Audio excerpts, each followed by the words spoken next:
12월은 우리 구주 예수 그리스도께서 탄생하신 복된 달입니다.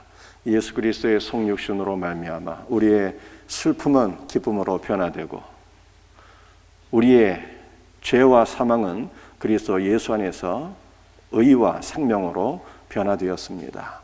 예수께서 성육신하신 복된 12월에 성육신의 의미를 깊이 묵상하시며 큰 은혜와 복을 누릴 수 있는 우리 성도들이 되시기를 주 예수 그리스도의 이름으로 축복합니다.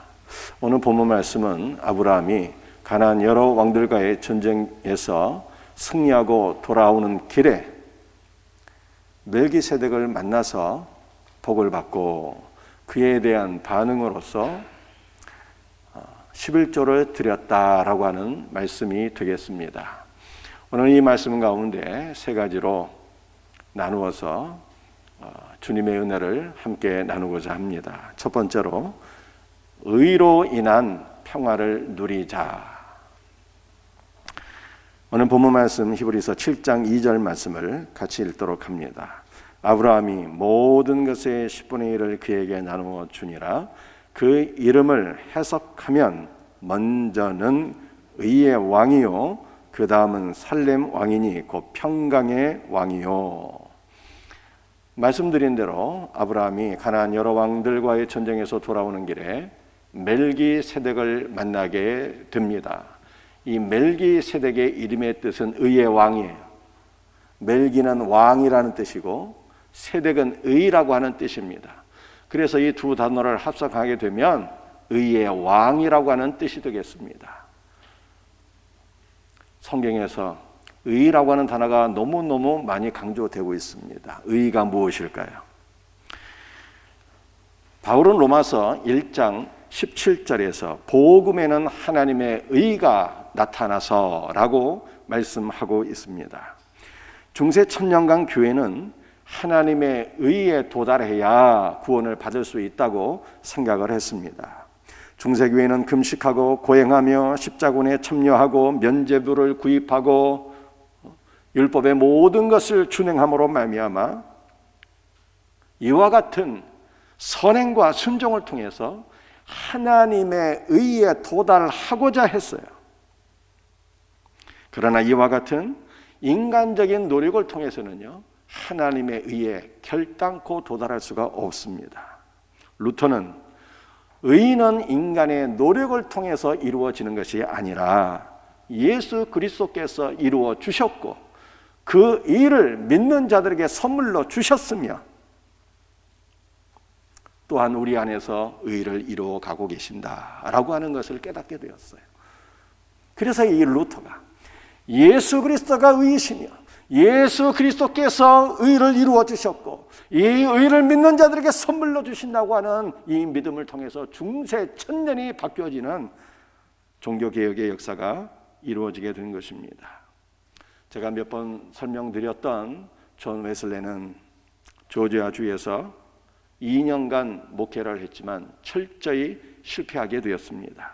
그는 1738년 5월 24일 올더스 게이트에 위치한 모라비안 교도들의 성령 공부 모임에 참석해서 누군가 루터의 로마서 주석 서문을 읽는 것을 듣게 되었는데 그때 루터의 심령에 불이 붙게 되었어요. 왜 그랬을까요? 웨슬레의 심령에 불이 붙게 되었어요. 왜 그랬을까요? 웨슬레는 비록 목회자였지만 아직까지 거듭나지 못해서 내가 어떻게 하면 구원을 얻을 수 있을까를 고민하고 그 모임에 참석하게 되었는데 그때 루터의 로마서 서문 주석을 들음으로써 큰 깨달음과 은혜를 받았던 것입니다. 웨슬리가 깨달은 믿음이 무엇일까요?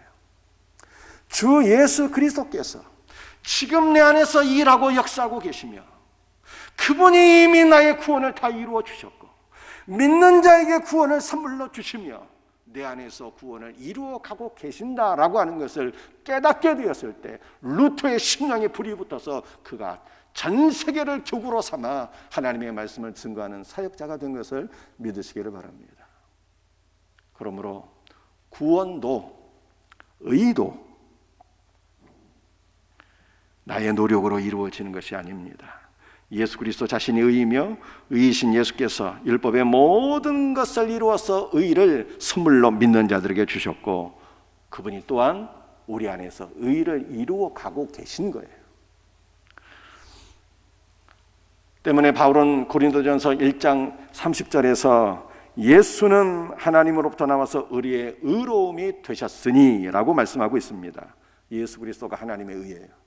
의이신 예수께서 내 안에 거하시게 될 때 하나님께서 내 안에 거하시는 예수 그리스도를 바라보시고 우리를 의로, 의인으로 간주하시는 것입니다. 이것이 바로 칭의예요.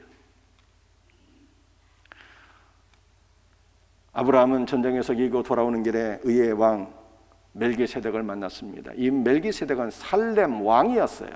살렘은 예루살렘을 가리키는 것이며 또한 살렘의 뜻은 평화입니다. 의와 평화는 어떠한 관계가 있는 것입니까? 의가 평화의 기초인 것입니다. 의의 결과 성도는 하나님과 평화를 누리게 됩니다. 평화란 무엇일까요? 예수 그리스도를 부인하고 대적함으로 하나님께 심판을 받는 관계가 아니라 중보자이신 예수 그리스도로 말미암아 하나님과 화해하게 되어서 하나님께서 베풀어 주시는 큰 은혜와 사랑을 받는 것이 바로 평화인 것입니다. 다시 한번 말씀드릴게요. 평화란 무엇일까요? 예수 그리스도를 부인하고 대적함으로 말미암아 주를 멀리 떠나서 하나님께 심판을 받는 관계가 아니라 중보자이신 예수 그리스도로 말미암아 하나님과 화해가 일어나게 되어서 예수 그리스도 안에서 하나님의 풍성한 은혜와 생명을 받고 누리는 것이 바로 평화인 것입니다. 성도는 의로 말미암아 하나님과 평화하게 되었어요. 그러므로 바울은 로마서 5장 1절에서 우리가 믿음으로 의롭다 하심을 받았으니 우리 주 예수 그리스도로 말미암아 화평을 누리자라고 말씀하고 있습니다. 죄의식은 하나님의 심판에 대한 두려움을 가져다 줍니다. 범죄한 아담은 하나님의 심판이 두려워서 동산나무 사이에 숨게 되었어요. 또한 하나님의 말씀에 불순종한 요나도 하나님의 심판이 두려워서 배 밑창에 기어들어가 꼭꼭 숨게 되었습니다. 그러나 성도는요, 하나님의 심판을 두려워할 필요가 없습니다. 왜냐하면 예수 그리스도는 우리의 모든 죄를 지시고 하나님의 심판을 받으심으로 말미암아 우리의 의가 되셨기 때문입니다. 중요한 것은 공의의 하나님께서는요, 동일한 죄에 대해서 두 번 심판하지 않으신다는 것입니다. 형사소송법에서 일사부재리의 원칙이 있어요. 무슨 뜻일까요? 한 번 판결이 난 사건에 대해서 검사는 두 번 다시 공소를 제기할 수 없다는 것입니다. 쉽게 말씀드리면 동일한 사건에 대해서 우리는 두 번 심판을 받지 않습니다. 우리의 모든 죄로 인해서 예수께서 우리 대신 하나님의 심판을 받으셨어요. 그러므로 공의의 하나님은 동일한 죄에 대해서, 우리의 죄에 대해서 두 번 다시 심판하지 않으십니다. 하나님은 우리에게서 그 어떤 죄도 발견하지 않으시고요, 오히려 온전한 사랑으로 우리를 사랑하십니다. 그러므로 주 예수 그리스도로 말미암아 우리의 모든 죄가 다 해결되어서 아버지 하나님께서 우리 안에서 그 어떤 죄도 찾을 수 없고 우리를 온전히 사랑하시기 때문에 아버지 하나님 우리에게 이렇게 말씀하셔요. 너는 내 사랑하는 아들이요, 내 기뻐하는 자라. 구약성경 아가서는 주 예수 그리스도와 교회된 성도들 간의 사랑을 고백하고 있는 말씀인데, 예수님께서 우리에게 뭐라고 사랑을 고백하십니까? 사랑하는 자야, 내가 내 얼굴 보기를 원하고 너의 음성 듣기를 원하노라, 이렇게 말씀하고 있습니다. 그러므로 성도는 그리스도 안에서 의롭다함을 받았으므로 이제는 하나님과의 관계에서 평화를 누리는 삶으로 나가야 되는 것입니다. 성도는 어떠한 상황 속에 있을지라도 비록 우리가 범죄했을지라도 아버지 하나님께서는 내 안에서 그 어떤 죄도 찾지 아니하시고 나를 온전히 사랑하신다는 그 믿음을 가지고 우리는 어떤 상황 속에서도 하나님 앞에 기쁨으로 예배드리고 기쁨으로 기도하는 삶으로 나가야 되는 거예요. 이것이 성도의 믿음이에요. 누가복음 15장 말씀을 보게 되면 탕자가 아버지의 모든 재산을 창기와 함께 말아먹고 아버지의 집으로 돌아오게 되었어요. 그때 아버지는 탕자 안에서 어떠한 죄도 찾지 아니하시고 탕자를 한마디도 책망하지 않고 돌아온 아들을 사랑하며 기쁨으로 맞이했습니다. 살찐 송아리를 끌어다가 잡으라. 우리가 먹고 즐기자. 이 내 아들은 죽었다가 다시 살아났으며 내가 잃었다가 다시 얻었노라 하니 그들이 즐거워하더라 말씀하고 있습니다. 한번 생각해 보시기 바랍니다. 아버지가 자신의 모든 재산을 다 통제한 아들이 돌아왔을 때 왜 책망하지 않았을까요? 왜 기쁨으로 맞이했을까요? 이게 말이 됩니까? 우리 같으면 어떻게 했을까요? 그냥 다리 몽둥이 부러뜨리고 그 즉시 그냥 집에서 내쫓아버리지 않았겠어요? 그런데 아버지 하나는 그렇게 안 하셨거든요. 단 한마디도 책망하지 않으셨어요. 온전한 사랑과 기쁨으로 그를 맞이했습니다. 그 이유가 무엇인가 하면은 누가복음 15장에서 누가 죽었거든요. 누가 죽었을까요? 송아지가 죽었어요. 그 송아지는 예수 그리스도를 가리키는 거예요. 예수 그리스도께서 나의 모든 죄를 대신 짊어지시고 아버지 하나님의 심판을 받으셨기 때문에 동일한 죄에 대해서 우리는 두 번 심판받지 않아요. 아버지에게는 아버지 하나님은 우리 안에서 그 어떤 죄도 발견하지 아니하시고 온전한 사랑으로 사랑하시는 거예요. 아버지는 돌아온 아들을 기쁨으로 맞이하며 너무나도 행복했습니다. 그러나 아버지의 기쁨에 동참하지 못한 아들이 있었잖아요. 누구입니까? 장자 맏아들이었어요. 장자가 아버지께 이렇게 항의했습니다. 아버지 내게는 염소 새끼라도 주어 나와 내 벗으로 즐기게 하신 일이 없더니 아버지의 살림을 장녀와 함께 삼켜버린 이 아들이 돌아오매 이놈을 위하여는 어째 살찐 송아지를 잡으셨나이까 항의하잖아요. 그때 아버지가 아들에게 한 말이 있어요. 무엇이라 했습니까? 아들아, 내 것이 다 네 것이 아니냐 이렇게 말씀했어요.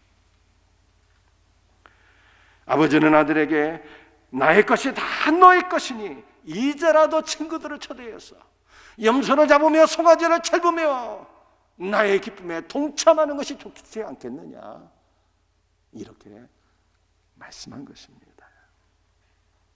성도는 칭의의 은혜로 말미암아 아버지 하나님과의 관계에서 기쁨을 누리는 삶으로 나가야 되는 거예요. 구약성경 이사야 12장 3절에 이렇게 말씀하고 있습니다. 그러므로 너희가 기쁨으로 구원의 우물들에서 물을 기르리로다. 너희가 누구입니까? 택함을 받은 자들이요, 남은 자들이요, 의로 말미암아 하나님과 평화하게 된 주의 백성들입니다. 너희는 기쁨으로 구원의 우물에서 물을 기르리로다. 팔레스타인은 비가 오지 않는 땅이에요. 그래서 물은 즉 생명입니다. 따라서 구원의 우물물을 기르라는 것은 그리스도 예수의 풍성한 은혜와 생명을 누리면서 살라는 것입니다. 요한복음 10장 10절에서 예수께서는 이 땅에 오신 목적을 이렇게 말씀하셨어요. 내가 온 것은 양으로 생명을 얻게 하고 더 풍성히 얻게 하려 함이라. 예수 그리스도는 우리에게 풍성한 생명을 주시기 위해서 오셨어요. 그러므로 우리는 날마다 예수 그리스도를 만나고 그와 더불어 교통하고 그와 더불어 사귐으로 말미암아 주님께서 우리에게 주시기를 기뻐하시는 풍성한 은혜와 생명을 누리며 살아야 되는 것입니다. 이것이 의로 말미암아 하나님과의 관계에서 평화를 누리게 된 성도들의 삶이에요. 예수의 피로 말미암아 의롭다함을 받아서 아버지 하나님께서는 이제 우리에게 그 어떤 죄로 죄도 찾지 아니하시고 온전한 사랑으로 우리를 사랑하시니 아버지의 사랑 안에서 기뻐하며 즐거워하며 아버지 하나님의 사랑을 누리고 주 예수 그리스도의 은혜와 생명을 누리고 살아가는 성도들이 되시기를 주님의 이름으로 축복합니다. 두 번째, 11조는 신앙 고백이다. 오늘 본문 말씀 히브리 7장 1절 4절 말씀을 함께 읽도록 합니다. 이 멜기세덱은 살렘 왕이요 지극히 높으신 하나님의 제사장이라. 여러 왕을 쳐서 죽이고 돌아오는 아브라함을 만나 복을 빈 자라. 이 사람이 얼마나 높은가를 생각해 보라. 조상 아브라함도 노량물 중 10분의 1을 그에게 주었느니라. 이미 말씀드린 대로 아브라함은 가나안 여러 왕들과의 전쟁에서 승리하고 돌아오는 길에 멜기세덱을 만나서 11조를 드렸습니다. 아브라함이 멜기세덱에게 11조를 드릴 때 레위 지파 제사장들은 아직 태어나지도 않았어요. 아브라함의 허리 안에 있었습니다.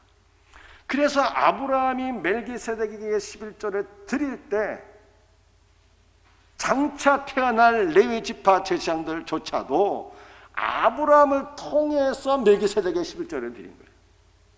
이것은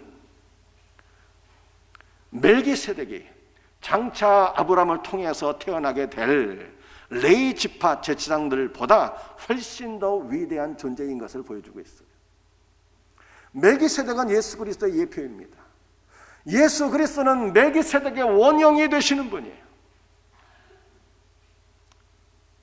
멜기세덱의 원형이 되시고 멜기세덱의 반차를 따라서 이 땅에 오신 예수 그리스도는요, 레위 지파 제사장들보다 얼마나 더 위대하신 분인가 라고 하는 것을 이 본문이 우리들에게 말씀하고 있습니다. 아브라함은 멜기세덱에게 11조를 드리게 되었는데 이것이 성경에 나온 11조의 기원입니다. 여러분들 11조가 무엇일까요? 11조는 하나님과 더불어 딜하는 것이 아니에요. 물질 만능주의에 빠져서 기복주의 신앙에 빠져서 하나님 내가 이렇게 11조를 드리니 하나님 내게 더 많은 것을 주셔야 됩니다 라고 하는 하나님과 거래하기 위한 수단, 도구, 방법, 더 많은 물질을 받기 위한 그러한 거래가 절대로 아니라고 하는 거예요. 11조는요 자기의 의의나 경건을 드러내기 위한 수단도 아닙니다. 바리새인들은 자신의 의의와 경건을 드러내기 위해서 내가 소득의 11조를 하나님께 바칩니다 이렇게 자랑질했잖아요. 여러분들 오늘날 한국교회 안에도 하나님과 거래하기 위해서 더 많은 물질을 받기 위해서 11조를 드리신 분들 너무나 많이 있고요. 자기의 의의와 자기의 경건을 주장하고 드러내기 위해서 11조 하시는 분들 너무너무 많이 있어요. 나의 의를 드러내기 위해서 11조를 한다면 이것은 예수 그리스도의 십자가 의를 부정하는 것이 되는 거예요. 여러분들 그렇다면 우리는 무엇 때문에 11조를 해야 되는 것입니까? 올바른 11조란 무엇일까요? 이것은 신앙 고백인 것입니다. 성도는 예수 그리스도에 대한 신앙의 고백으로서 11조를 하는 거예요. 11조는 모든 물질이 하나님의 것임을 인정하는 물질의 고백일 뿐만 아니라 예수 그리스도께서 나를 구원해 주신 것에 대한 믿음의 고백이 바로 11조인 것입니다. 창세기 14장 18절 20절 말씀을 한번 같이 읽어보겠습니다. 살렘 왕 멜기세덱이 떡과 포도주를 가지고 나왔으니 그는 지극히 높으신 하나님의 제사장이었더라. 지극히 높으신 하나님이여 아브라함에게 복을 주옵소서. 아브라함이 그 얻은 것에서 10분의 1을 멜기세덱에게 주었더라. 멜기세덱이 아브라함에게 준 떡과 포도주는 성찬의 떡과 포도주를 상징하는 것입니다. 그리고 성찬의 떡과 포도주는 예수 그리스도의 몸과 피를 상징하는 것입니다. 멜기세덱은 아브라함에게 복을 주었는데요, 제가 2주에 걸쳐서 설명드렸지만 복은 바로 예수 그리스도를 가리키는 것입니다. 그러므로 아브라함은 예수 그리스도의 떡과 잔을 받으며 주 예수께서 나를 구원해 주신 놀라운 은혜를 믿으며 이 믿음의 고백으로 멜기세덱에게 11조를 드린 거예요. 신약 성경 히브리서 7장 4절 말씀을 한번 보겠습니다. 이 사람이 얼마나 높은가를 생각해 보라. 조상 아브라함도 노량물 중 10분의 1을 그에게 주었느니라. 전쟁에서 이기고 승리하여 돌아오는 길에 멜기세덱을 만나서 11조를 드리게 되었는데 노량물 중 11조를 드렸잖아요. 노량물이라고 하는 것은 전리품 중에서 가장 좋은 것을 뜻하는 것인데 이 노량물의 원어적 의미는 첫 열매예요. 첫 열매. 우리 하나님께는 첫 열매, 첫 아들이 계세요. 하나님의 장자가 누구이십니까? 바로 예수 그리스도예요. 우리는 장자의 죽으심을 통해서 그의 몸과 피를 통해서 구원을 받은 것입니다. 이 놀라운 은혜를 믿음으로 고백하여 드리는 감사의 예물이 바로 11조라고 성경은 말씀하고 있는 거예요. 말라기 3장 10절 말씀을 함께 읽도록 합니다.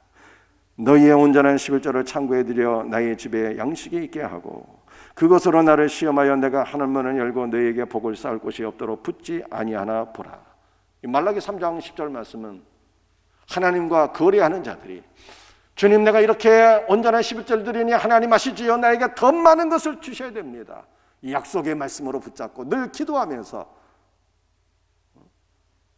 기복주의 신앙에 빠져있는 자들이 너무나도 사랑하는 말씀이 말라기 3장 10절 말씀이잖아요. 그러나 말라기 3장 10절 말씀은 절대로 그런 뜻이 아닌 거예요. 온전한 11조는 신앙의 고백이라고 말씀드렸어요. 성찬의 떡과 잔을 받으며 주 예수 그리스도의 십자가 은혜로 구원받은 것을 믿으며 이것에 대한 신앙의 고백이 11조인 거예요. 하나님께서는 이렇게 말씀하십니다.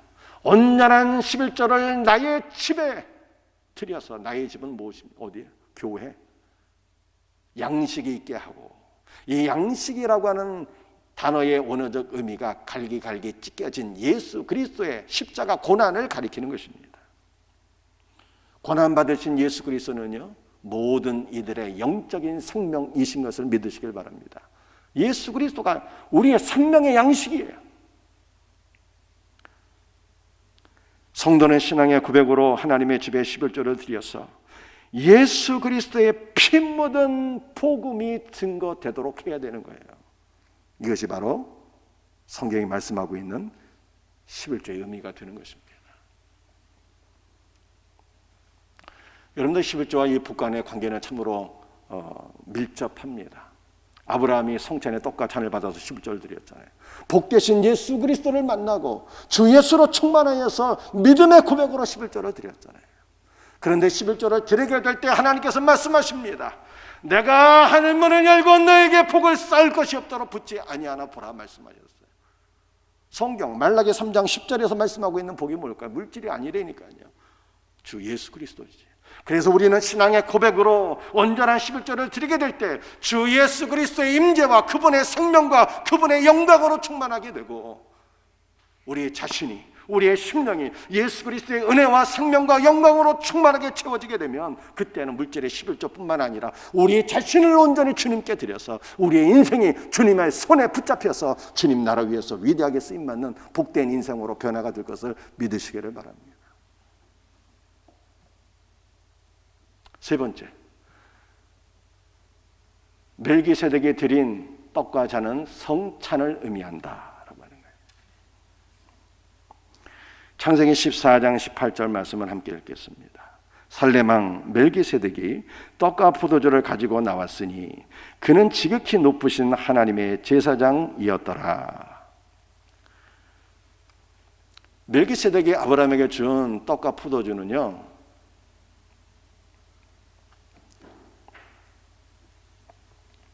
예수 그리스도의 성찬에 대한 상징입니다. 여러분들 성찬을 로드스 서퍼라고 그래요. 주님의 만찬. 그런데 성찬을 로드스 서퍼, 주님의 만찬으로 생각하는 것은 성찬의 본질을 바르게 보지 못한 거예요. 왜냐하면 누가복음 22장 20절에 이렇게 말씀하고 있습니다. 저녁 먹은 후에 잔도 그와 같이 하여 이르시되 이 잔은 내 피로 세우는 새 언약이니 곧 너희를 위하여 붓는 것이라. 성찬은 주님의 만찬이 아니에요. 누가복음 22장 20절에 식후에 저녁 먹은 이후에 예수께서 이 잔은 내 피로 세우는 새 언약이라고 말씀하셨잖아요. 그래서 성찬의 핵심은 피에 있습니다. 따라서 천주교의 성찬은요, 핵심이 빠진 성찬이에요. 천주교는 떡만 먹거든. 핵심이 빠진 성찬이에요. 현대 크리스찬의 관심은 부자 되는 것에 있지만 기독교 2000년 역사에 있어서 모든 하나님의 사람들은 예수 그리스도의 피에 집중했어요. 예수 그리스도의 피로 세운 새 언약이 과연 무엇인가? 예수님은 식후의 피로서 새 언약을 세우셨습니다. 언약, 피로 세운 언약이라고 하는 단어가 베리트라고 하는 단어인데 이 단어의 의미는 둘로 나누다라고 하는 뜻이에요. 둘로 나누다.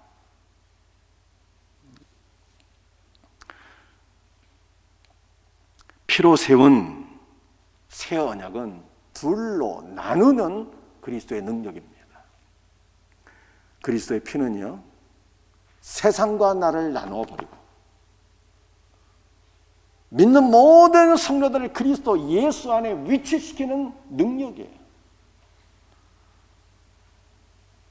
예수를 믿지만 많은 사람들이 세상에 함몰되어 살아가고 있습니다. 여러분, 세상이 무엇입니까? 세 가지라고 말씀드렸잖아요. 돈을 추구하고, 자아를, 자기 주장을 하면서 자기 고집대로 살아가고, 육신의 쾌락을 추구하는 것이 바로 세상이라고 말씀드렸죠. 다 세상에 함몰되어 살아가고 있는데 피로 세운 새 언약, 예수 그리스도의 피는 세상과 나를 나누어 버리고 나를 그리스도 예수 안에 위치시키는 능력인 거예요. 누가복음 5장 11절 말씀을 함께 읽도록 합니다.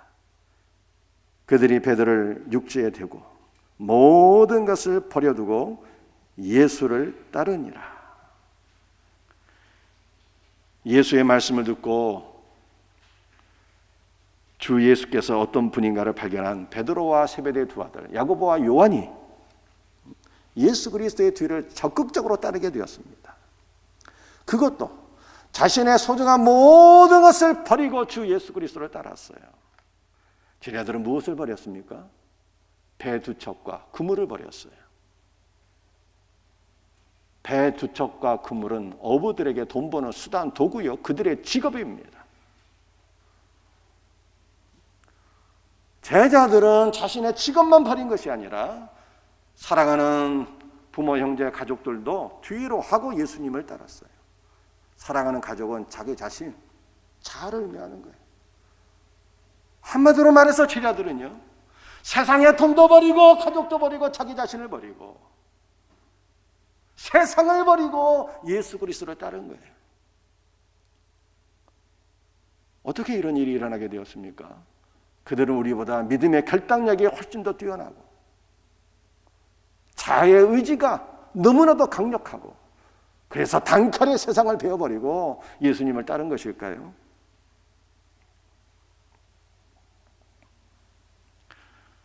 제자들은 주님의 말씀을 통해서 예수 그리스도의 신성을 보았어요. 예수님께서 베드로에게 말씀하셨습니다. 베드로야, 깊은 데로 가서 그물을 내리라. 선생님, 내가 밤새도록 그물을 내렸지만 물고기 한 마리 잡지 못했습니다. 그러나 내가 말씀에 의지하여 그물을 내리리이다. 도저히 순종할 수 없는 상황에서 주님의 말씀을 듣고 깊은 곳으로 가서 그물을 내렸더니 만선을 이루게 되었어요. 주님의 말씀을 통해서 그리스도의 신성을 경험하게 되었습니다. 제자들은 예수께서 온 인류의 구원자로 오신 하나님의 아들인 것을 깨닫게 되었어요. 그때 베드로가 예수의 무릎 앞에, 발 앞에 무릎 꿇고 이렇게 고백했습니다. 주여, 나를 떠나소서. 나는 죄인이로소이다.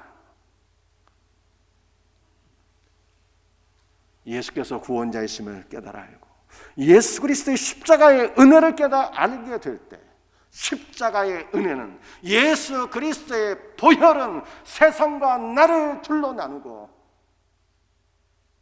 우리 자신을 그리스도 예수 안에 위치시키는 능력인 거예요.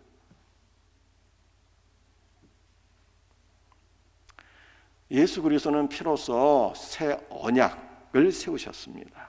새 언약은요, 옛 언약과 상관없는 것이 아니라 옛 언약의 모든 효능을 다 담고 있는 거예요.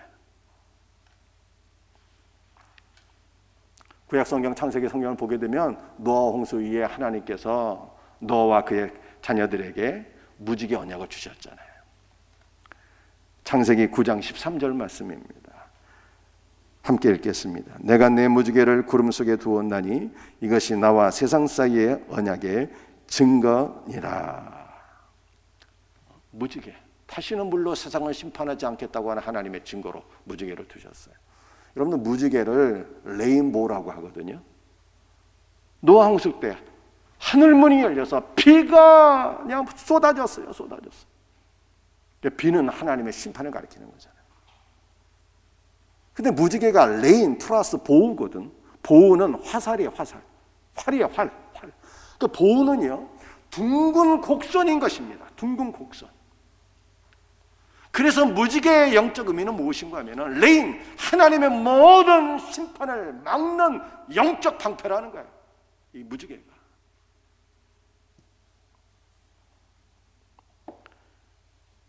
이 무지개 언약은요, 새 언약의 상징인 것입니다. 따라서 피의 새 언약은 무지개 언약의 효능을 담고 있는 거예요. 그러므로 피로 세우신 예수 그리스도의 언약은 하나님의 심판을 막는 영적 방패인 것입니다. 무엇이? 예수 그리스도의 피가 하나님의 심판을 막는 영적 방패예요. 예수 그리스도의 피를 볼 때 우리 안에 하나님의 심판으로 인한 모든 두려움과 고통이 다 사라지게 되는 거예요. 그래서 찬송가 가서 이렇게 얘기하고 있잖아요. 십자가 내가 처음 볼 때 나의 마음에 큰 고통 사라져. 나의 마음속에 두려움과 고통이 100배로 증가하는 것이 아니라 십자가 내가 처음 볼 때 나의 마음에 큰 고통이 사라지고 오늘 믿고서 내 눈 밝았으니 내 마음속에 기쁨이 충만하다고 그렇게 고백하는 것입니다. 히브리서 12장 24절 말씀 한번 같이 읽어보겠어요. 새 언약의 중보자이신 예수와 및 아벨의 피보다 더 나은 것을 말하는 뿌린 피니라. 예수의 피가 우리에게 말씀한다는 거예요. 뭘 말씀할까요? 구약성경 창세기 10장 말씀을 보게 되면 아벨의 피도 말하거든요. 여러분들 가인이 아벨을 때려 죽였는데 그 아벨이 흘린 피가 하나님께 호소했어요. 아벨 피가 뭐라고 호소했을까요 도대체? 주님, 나는 아무런 죄도 없는데 내 형 저놈이 나를 때려 죽였으니 내 원수 좀 갚아주세요. 여러분들 이렇게 호소했을까요? 여러분, 아벨의 죽음은 예수 그리스도의 죽음의 예표잖아요. 주님, 내가 내 형 대신에 죽었으니 나의 피를 받으시고 내 형의 죄를 용서하소서. 이렇게 탄원한 거예요. 아벨의 피가 하나님을 향해서 호소하였듯이 예수의 피도 우리에게 말한다는 거예요. 예수의 피가 도대체 우리에게 뭘 말씀하고 있을까요? 두려움에 사로잡힌 자들에게, 하나님의 심판으로 인해서 벌벌 떠는 자들에게, 구원의 확신을 갖지 못하고 의심하는 자들에게 예수의 피는 말씀하고 계세요. 두려워하지 마라. 너는 예수의 피로 말미암아 거룩하고 의롭고 온전케 된 주의 자녀이다. 내가 너를 사랑하노라. 예수의 피가 우리에게 증거한다는 거예요. 그러므로 우리는 예수의 피를 보게 될 때 하나님의 모든 심판이 예수의 피로 다 막아지게 되고 우리는 예수의 피 안에서 두려움은 물러가게 되고 기쁨과 감사와 은혜와 생명을 누리는 복된 삶으로 나가게 되는 거예요. 여러분들 옛 언약에서는 피를 맞을 수가 없어요. 염소와 송아지와 모든 제물의 피는 맞을 수가 없어요. 하나님께서 마시지 못하라 그 맛이었어요. 그러나 새 언약에서는요, 예수의 피는 마시는 피예요. 내 살을 먹고 내 피를 마시라 주께서 말씀하셨어요. 가톨릭에서는 이 성찬의 잔을 예수 그리스도의 육신의 피로 해석을 했어요. 성찬의 포도주가 내 몸 안으로 들어갈 때 예수의 피로 변한다는 거잖아요. 육신의 피로. 그러나 칼빈은 다르게 해석을 했는데, 칼빈은 성찬의 잔은 택하심을 받은 성도들의 심령 속에 뿌려지는 예수 그리스도의 영적인 피라고 해석을 했습니다. 여러분들, 그리스도의 피는요, 예수의 생명이에요. 또한 예수의 피는 그의 존재 자체입니다. 따라서 그리스도의 피를 마시는 것은 예수의 생명과 예수 그리스도의 존재 자체를, 그분의 영을 마시는 거예요. 우리는 어떻게 예수 그리스도의 피를, 영적인 피를 마실 수가 있습니까? 요한복음 6장 63절에 내가 너에게 이른 말이 영이요 생명이라고 그랬어요. 말씀이 영이요 생명이래. 생명이 무엇입니까? 예수의 피가 생명이에요. 그러므로 말씀 안에는 예수의 피가 가득 담겨 있는 거예요. 우리가 성경을 읽을 때, 말씀을 듣게 될 때 성령 안에서 영적인 피가 우리에게 공급되어 우리는 말씀 안에서 마시게 되는 거예요. 그러므로 사랑하는 성도들이요, 말씀을 사랑하셔야 돼요. 말씀을 읽으시고, 말씀을 들으시고, 말씀 안에서 예수 그리스도를 만나시고, 말씀 안에서 성령께서 공급해 주시는 영적 피를 마실 수 있는 은혜가 있기를 주의 이름으로 축복합니다. 우리는 어떻게 예수 그리스도의 피를 마실 수가 있을까요? 예수의 피가 생명이잖아요.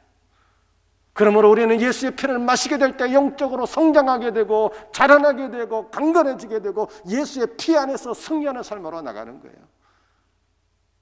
우리는 예수의 피를 어떻게 마실 수가 있는 것입니까? 성찬을 통해서요. 그래서 개혁자들은 성찬은 눈으로 보는 말씀이라고 그랬잖아요. 기록된 말씀을 읽고 들을 때 우리는 눈으로 보는 말씀, 예수 그리스도의 성찬을 통해서 그리스도의 피를, 영적 피를 공급받는 거예요. 또한 우리는 어떻게 예수 그리스도의 피를 마실 수 있습니까? 기도를 통해서요. 기도를 통해서. 기도는 주님과 교통하는 거예요. 그리스도의 영을 마시는 거예요. 그리스도의 영으로 충만하게 될 때 성령께서 내게 그리스도의 피를 공급해 주시고 우리는 그 피 안에서 자라고 강건해지며 승리하는 삶으로 나가는 것입니다. 우리 모든 성도들에게 이와 같은 은혜가 충만하게 넘치기를 주 예수 그리스도의 이름으로 축복합니다. 오늘 세 가지 말씀드렸어요. 의로 말미암아 하나님과 화평을 누리는 삶으로 나가자. 예수 그리스도를 믿어서 의롭게 된 성도는 두 번 다시 심판을 받지 않아요. 아버지 하나님께서 우리 안에서 그 어떤 죄도 찾지 아니하시고 온전한 사랑으로 사랑하시니 하나님과의 평화를 누려야 되는 거예요. 어떤 상황에서도. 두 번째, 11절은 신앙 고백이다. 세 번째, 성찬의 떡과 잔은 예수의 피다. 예수의 피. 성찬의 핵심은 피인데 그 피는 새 언약이에요. 새 언약. 세상과 나를 둘로 나눠버리고 나를 세상에 함몰되지 않게 하시고 그리스도 예수 안에 위치시키는 능력이 바로 예수의 피다 말이에요. 예수의 피는 하나님의 모든 심판을 막는 영적 방패요. 예수의 피는 생명이요. 우리는 말씀과 기도와 성찬을 통해서 예수의 피를 마시는 거예요. 그러므로 우리는 예수 안에서 자라게 되고 예수로 충만하게 되고 예수로 살게 되고 예수 그리스도 안에서 승리하는 삶으로 나가는 것입니다. 이 놀라운 은혜를 누리며 사는 성도들이 되시기를 주 예수의 이름으로 축복합니다. 기도하시겠습니다. 주님 감사합니다. 오늘도 주님께서 말씀을 통해서 우리에게 공급해 주시는 예수 그리스도의 영적 피를 사모합니다. 주님의 피로서 오늘도 우리가 거룩해진 줄로 믿습니다. 깨끗해진 줄로 믿습니다. 온전케 된 줄로 믿습니다. 생명 안에서 자라나게 되는 줄 믿습니다. 주여 예수 안에서 자라게 하시고 충만하게 하시고 승리의 삶으로 나가게 하소서. 주 예수 그리스도의 십자가 은혜를 영원토록 찬양합니다. 주님 홀로 영광 받으소서. 주 예수 그리스도의 이름으로 감사하며 기도드립니다. 아멘.